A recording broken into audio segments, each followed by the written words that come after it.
Assalamualaikum teman-teman. Perkenalkan, nama saya Sukarmati dengan NIM 34190311 kelas ADF 4. Saya akan menjelaskan soal medikasi tentang demam dan nyeri.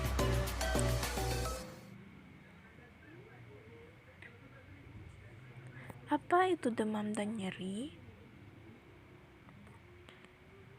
Demam merupakan peningkatan suhu tubuh yang melebihi variasi normal harian dan terjadi dengan peningkatan suhu tubuh di atas normal, yaitu 30 derajat Celcius.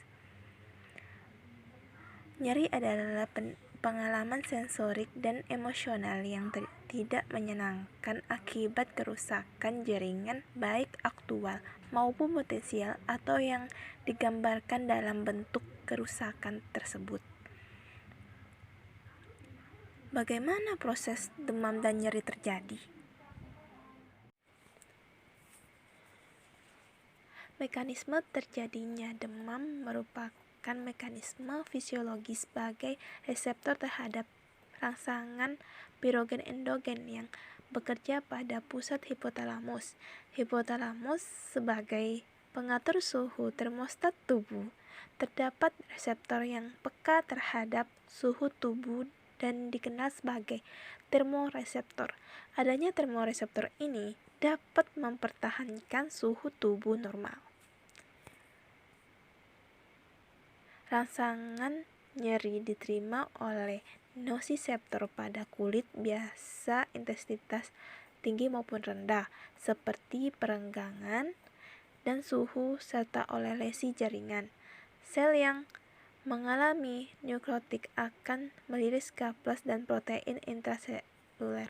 Peningkatan kadar kaplas ekstraseluler akan menyebabkan depolarisasi reseptor, sedangkan protein pada beberapa keadaan akan mengfiltrasi mikroorganisme sehingga menyebabkan peradangan atau inflamasi. Akibatnya, mediator nyeri dilepaskan seperti leukerin, prostaglandin E2, dan histamin yang akan merangsang nosiseptor sehingga rangsangan berbahaya dan tidak berbahaya dapat menyebabkan nyeri. Apa penyebab demam dan nyeri? Adapun penyebab nyeri itu dibagi 3. Yang pertama, pirogen eksogen, adanya infeksi, contohnya infeksi saluran kemih, sering buang air kecil disertai rangsa nyeri, absensi gigi, bengkak pada bagian mulut. Tertular penyakit yang disebabkan oleh virus, bakteri, atau mikroorganisme lain. Contoh influenza yang disebabkan oleh virus influenza. Zat yang bersifat toksik, contoh 2,4 dinitrophenol. Yang kedua, pirogen endogen. Contohnya kelelahan karena kepanasan atau terkena sinar matahari dalam jangka waktu yang lama, dan dehidrasi dan stres.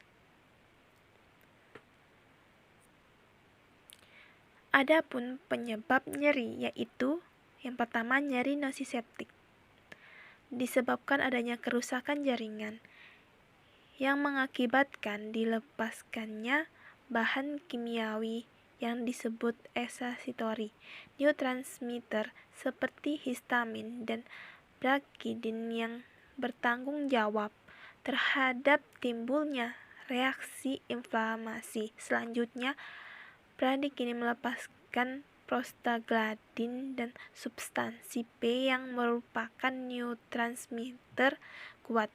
Yang kedua, nyeri neuropatik. Nyeri neuropatik berasal dari kerusakan jaringan saraf akibat penyakit atau trauma. Nyeri neuropatik perifer apabila disebabkan oleh lesi saraf tepi, dan nyeri sentral apabila disebabkan lesi pada otak, batang otak, atau medula. Apa saja gejala demam dan nyeri? Yang pertama itu demam, suhu tubuh meningkat, dehidrasi, kekurangan oksigen, kerusakan syaraf, sakit kepala, nafsu makan menurun, lemas, dan nyeri otot. Yang kedua nyeri, rasa sakit yang tiba-tiba datang, serta rasa sakit seperti ditusuk. Bagaimana penelaksanaan non-farmakologi dan farmakologi? Untuk yang non-farmakologi atau yang bisa kita sebut dengan obat-obat tradisional,